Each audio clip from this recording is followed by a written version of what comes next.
Kavita, and again, like I said in the morning, lots of warm wishes, I would say, for Ajit and her lovely daughter, Alpana Kaur, for this beautiful initiative of getting us all together. All our words mingling across borders, and such a pleasure to be here amongst everybody, delegates from other countries, learning so much, and so many of my fellow, poets here are very dear friends. Such a pleasure. Thank you so much for having me. And this sword, the timekeeper, is like a sword of Democles on my head. And I said that in the morning when I tried to finish my story in those rapid 12 minutes. So I'll be very careful now. I will not exceed the time, but like the others, I have prepared for 8 minutes. But if you notice, I'm telling people to read more and Yes, more. that is what. So I will read all my quite a few poems from my book called A Fistful of Sky. So winter's upon us, and I'm actually missing spring. So let me start with a haiku on the season. Sunshine spills on earth. Cupid's song hums in the air. Plenitude abounds. So I have a few love quatrains. Call love what you may, a Trojan horse at bay, Shakuntala's ring lost at last, the bard's somber sonnets recast. My vision of love. At the doorstep I wait in vain of hearing your footsteps once again. I look down the long and empty road, and then into my heart's bolted door. And a Sufi quatrain, which is my favorite. A divine union is all I seek, with you, my soulmate in need. Nothing to fear, no feelings impure, just perfect love in a God I adore. These are questions I think we all ask ourselves, and I've called it the way the cookie crumbles. Why must I catch a falling star? Why hold on to a dying dream? The way the cookie crumbles is just the way it will always be. Why must I want you close to me? Why hold on to a parting friend the way the little cuckoo cries?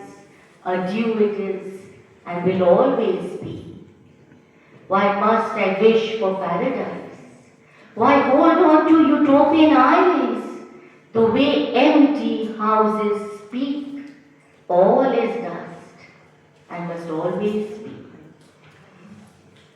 I would read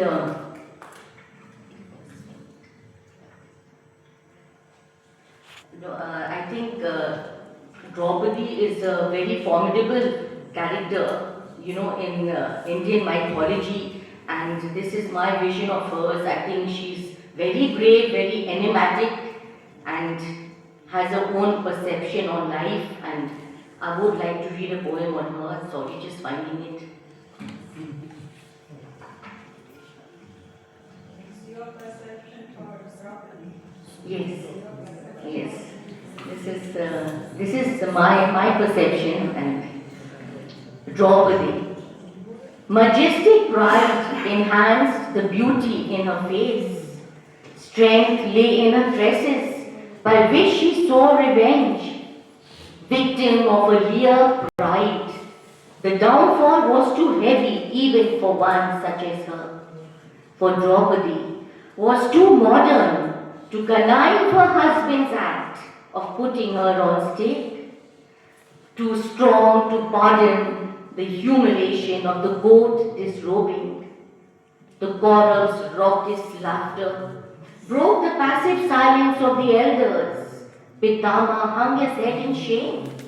Yudhishthir, Partha, strong man Bhim, looked on, later thanked the Saviour Krishna. Disgraced, furious, half-ashamed Panchali cried vendetta, and so the tale continued, the war, death, and and the doctrine of karma. A happy end, but too late for Draupadi, for the scars of shame had maimed forever a spotless name. History had recorded with relish that one act of molestation. Panchali was censured, for she had dared to defy, manifest the fiery strength of a woman wronged. Once she had aspired for the best, for she was incomparable. Now, a dancer's delight, historian's favorite, mythology's black sheep. Like a jealous connoisseur, poetry preserves her charisma, celebrates her angry pride, gives her a new dimension. Beautiful, brave, and enigmatic Draupadi, a force to always remember, but never eulogize, for she must forever remain tried.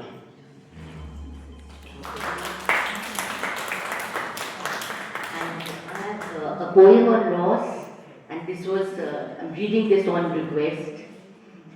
Places in our hearts. In so many places in our hearts, they remain for the times we find them. In that special chair they sat on, that unmade bed they slept on, in that loving smile they had on. In the many corners of the house, at the doorstep near the gate, sometimes outside, but within always. Within our hearts that cannot forget, that familiar tread, beloved face. Is it a void or a loving grotto? An altar lit by images of love, or strewn with flowery hope asunder, an abyss in time? In so many places in our hearts, they remain for the times we find them, no longer there, but living on, unbidden, in a space called memory. And after all the trials and tribulations, the highs and lows of life, the war, what happened yesterday at Red Fort, terrorism, I just wonder where can we find peace, and this poem came to me, and I think this is my answer. The last poem, Kavita, I hope I have time. Yeah, please. A little piece of peace. A little piece of peace lies within me, an untouched calm serenity, an island of certitude, an oasis of security, a beacon of perennial hope. No one can touch it. Nothing can scar it. No act of violence can mar it. Unless I choose to let it happen so, until I decide to let it go. This haven of heavenly slice that lies smiling under cloudy skies, the self, smaller than a grain of sand, larger than any mortal plan. Pure is as it was when it came to me, the self, omniscient, wondrous mystery, the soul that I must preserve with prayers and silent meditation on the gods who sent it to me. This little piece of peace that must forever lie within me. Thank you.